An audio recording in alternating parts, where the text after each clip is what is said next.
श्री कृष्ण गोविंद हरे मुरारी। कहानी एक ऐसे इंसान की जो शहर में नौकरी करता था और 6-8 महीने में गांव का चक्कर लगाता था। अब की बार गांव जाने में देरी हो गई थी। 10 महीनों के बाद वो शहर से गांव पहुंचा। गांव पहुंचा तो पूरे गांव में हल्ला हो गया कि हमारा बंदा आ गया, हमारा भाई आ गया।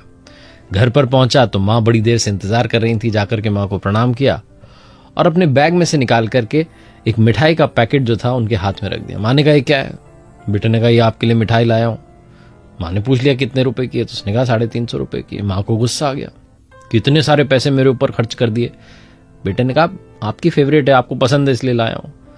माँ ने कहा अरे बेटा इससे तुम कुछ फल खरीद लेता, फ्रूट खरीद लेता, अंगूर खरीदता, आम खरीदता, कितना पतला हो गया है, अपने ऊपर खर्च करता। बेटे ने कहा अरे माँ हर बार ऐसे ही कहती हूँ। तो उसने मिठाई खिला दी, घर परिवार में मिठाई खिलाई। उसके बाद मैं बाहर गया, पूरे गांव में घूमा फिरा, शाम में घर आया। खाना वाना खाने के बाद जब बीवी के पास गया तो अपने बैग में से एक पैकेट छुपा करके उसने रखा था, उसे बीवी के हाथ में रखा और कहा ये तुम्हारे लिए। बीवी ने कहा इसमें क्या है? तो कहने लगा इसमें चॉकलेट है। उसने पैकेट खोला तो बड़ी महंगी सी चॉकलेट थी। उसने पूछा कितने रुपए की है? तो पति ने कहा 850 रुपए की। तुम्हें पैसे से क्या मतलब है, तुम तो खाओ, सिर्फ 4 पीस हैं, बहुत महंगे ब्रांड की है और लोग कहते हैं बहुत स्वादिष्ट होती है, तुम खा के तो देखो। बीवी गुस्सा हो गई।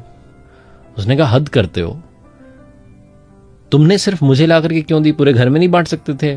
माँ हैं, बाबूजी हैं, भाई साहब हैं, भाभी हैं, बच्चे हैं, उनको खिलाते, मुझे ला करके देने की क्या जरूरत थी?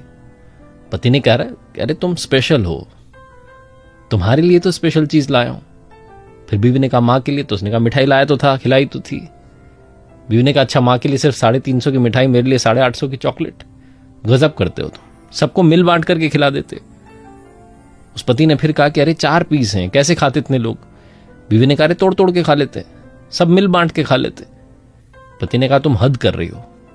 बीवी ने समझाया कि हद तो तुम कर रहे हो, तुम हद कर रहे हो। तुम मुझसे मिले किसकी वजह से? तुम्हारे माँ और बाबूजी की वजह से। तुम इतने बड़े हुए, तुम अबोध थे, तुम्हें कोई जानकारी नहीं थी, वहां से लेकर के जवानी तक तुम्हें पढ़ाया लिखाया, इस काबिल बनाया कि मुझसे शादी हो। किसने किया? माँ और बाबूजी ने। और तुम उन्हें ही साइड में रखकर सिर्फ मेरे लिए 850 की चॉकलेट लेकर आ गए। तुम्हें पता है गांव के बहुत सारे लोग तो शहर गए भी नहीं और तुम्हारे माँ बाबूजी शायद ये सब देखेंगे भी नहीं, उन्हें पता भी नहीं होगा कितनी महंगी तो चॉकलेट आती है। तुम उन्हें नहीं खिला सकते थे? तुम मेरे लिए इतना खर्चा कर रहे हो। तुम्हारी माँ 350 रुपए खर्च करने पर कह रही है कि बेटा तू अपने ऊपर खर्च कर लेता, फल खा लेता। वो मिठाई नहीं खाना चाहती, चॉकलेट को उसको पता नहीं है, वो चाहती कि उसका बेटा स्वस्थ रहे। और तुम ऐसी माँ को दरकिनार करके अपनी बीवी को इतनी महंगी चॉकलेट खिला रहे हो। वो जो पति था उसकी आंखों में आंसू आ गए। बीवी कहने लगी अरे आंसू की जरूरत नहीं है, तुम्हें बस ये समझने की जरूरत है कि जिसने तुम्हें इतना सारा प्रेम दिया, प्यार दिया, पहले उन्हें रखिए। मैं तो साथ में हूं ही, पहले उनके चेहरे पर मुस्कान लेकर आइए। अब ये चॉकलेट का डिब्बा संभाल कर रखिए, इसे कल सबके साथ बैठ करके खाएंगे और सबको बताएंगे कि ऐसी महंगी चॉकलेट भी आती है। और अगली बार से इतने महंगे तोहफे मेरे लिए मत लाना। अगर पैसे बचे तो माताजी पिताजी पर खर्च करना और उन्हें बताना कि बाहर की दुनिया किस तरीके की है। बड़ी छोटी सी कहानी है जिसका सार ये कहता है कि अगर परिवार में ऐसी सोच वाले लोग हैं तो उस परिवार में बहुत सारा प्यार हमेशा रहेगा, बहुत सारी केयर रहेगी। क्योंकि खुशियां जो होती हैं, जो असली हैप्पीनेस है, वो परिवार के साथ खुशियां बांटने से आती हैं।